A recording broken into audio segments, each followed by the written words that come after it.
consejos comunales están presentando?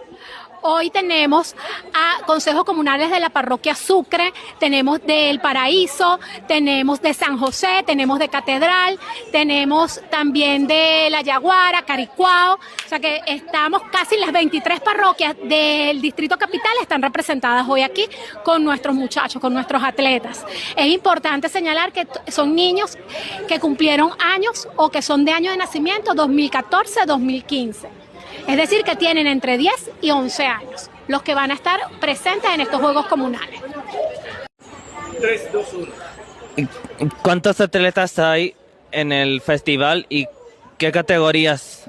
Estamos esperando a más de 60 atletas en las categorías de kata y kumité, las edades 10, 11 años en los distintos pesos. Gracias.